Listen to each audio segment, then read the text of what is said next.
बिस्मिल्लाहिर्रहमानिर्रहीम। सब दोस्तों के बेलियां नूं अस्सलाम वालेकुम वरहमतुल्लाहि वबरकातुहू। अज फिर जी तुहाडे वास्ते एक नवीं कहानी लैके हाज़र होया जिहड़ी बड़ी मज़ेदार ते सबक आमोज़ भी है।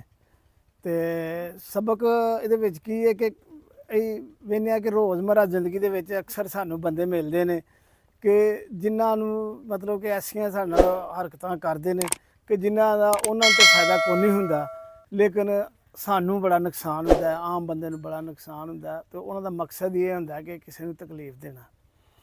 तो बगैर तखीर कीतियां कहानी शुरू करने आ कि एक जट जिमीदार ही ते वो एक दिन सुबह सुबह उठिया सरगीले जैसा कि जांदे ने साडे जट भरा खूह ते अपने डेरियां ते वो अपने डेरे ते गया सुबह सुबह सरगी वेले नमाज पढ़ के ते जाके ते उन्हें जेह्ड़ा ना अपना डंगर बंदे वास्ते डंगरां वास्ते कोई पट्ठे शट्ठे जेह्ड़े लिआंदे ते जाके जदों कुतरन लगा ना टोके ते ओह् वेख्या कि टोके दी हत्थी दी किल्ली किसे जेह्ड़ी है ना ओह् कड्ढ लेई है।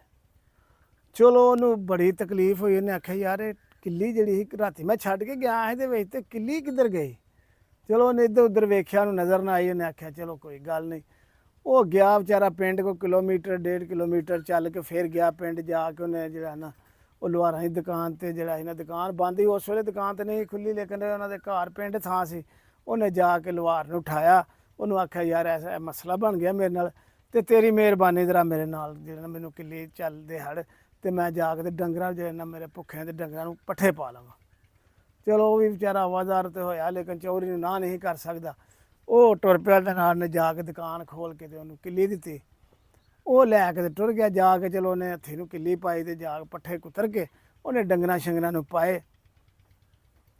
दिन लंघिया, दूजे दिन सुबह फिर वो उठिया ते उठ के ना ते गया नमाज नमूज पढ़ी ते अपना खूह ते गया जाके फिर उसे काम उन्हें जाके अपने पट्ठे शट्ठे जो लिआंदे लिया के जो कुतरन लगा फिर हत्थी नूं पाया ते किल्ली फिर गायब।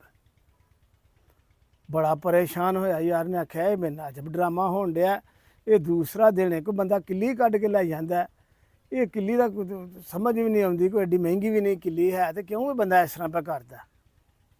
चलो खैर बेचारा कोई मजबूरी ही ओहदी, उन्होंने फिर दोबारा जाके बुआ ने जाके लुहार का खड़काया। लुहार चलो आवाज़ार तो होया, लेकिन गल हो फिर कि उन्हें पिंडदारियां दे विच एक दूजे के मूँह मिलाते वेखने पैंदे ने।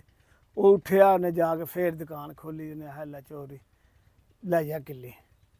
चलो जट फिर गया जाके किल्ली लै गया, जाके उन्हें पट्ठे जनाब कुतरे कुतर के ते उन्हें पाए अपने डंगरां शंगरां नूं, लेकिन वो सारा दिन वो दिल चों गल ना निकले।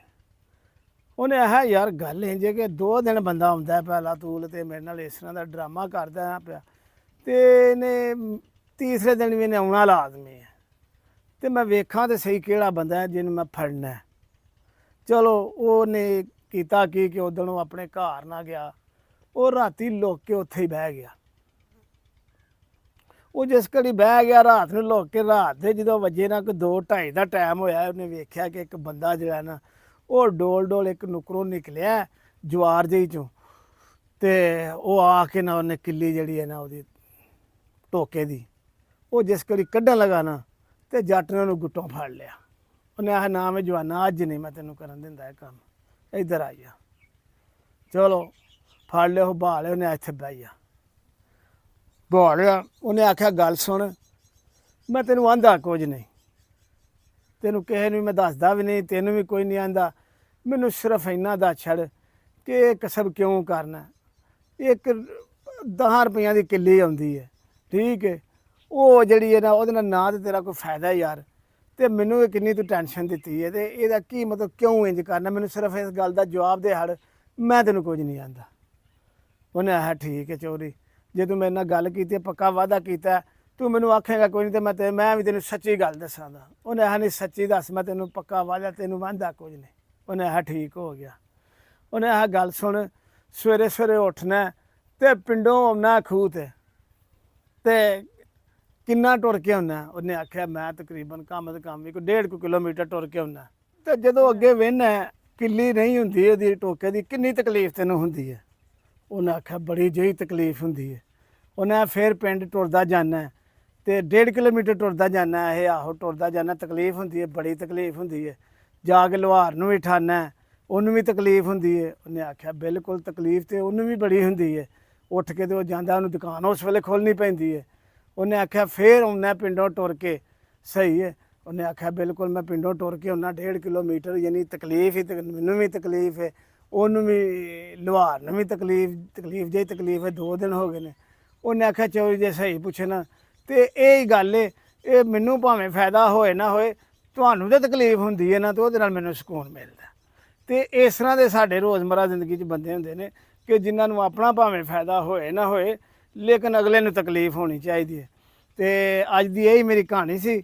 ਅੱਛੀ ਲੱਗੀ ਹੋਏ ਤੇ ਲਾਜ਼ਮੀ ਜਿਹੜਾ ਸ਼ੇਅਰ ਤੇ ਲਾਇਕ ਤੇ ਸਬਸਕ੍ਰਾਈਬ ਕਰਿਓ ਜੇ। ਅੱਲਾਹ ਤਾਲਾ ਤੁਹਾਨੂੰ ਜ਼ਿੰਦਗੀ ਤੰਦਰੁਸਤੀ ਦੇ। ਇੰਸ਼ਾਅੱਲਾਹ ਤਾਲਾ ਇਸੇ ਤਰ੍ਹਾਂ ਅੱਛੀ ਤੋਂ ਅੱਛੀਆਂ ਕਹਾਣੀਆਂ ਤੁਹਾਡੇ ਵਾਸਤੇ ਸਬਕ ਮੌਤ ਲੈ ਕੇ ਹਾਜ਼ਰ ਹੁੰਦੇ ਰਹਾਂਗੇ। ਇਹਦੇ ਨਾਲ ਹੀ ਇਜਾਜ਼ਤ ਦਿਓ। ਅੱਲਾਹ ਹਾਫਿਜ਼। ਸਲਾਮ ਅਲੈਕੁਮ।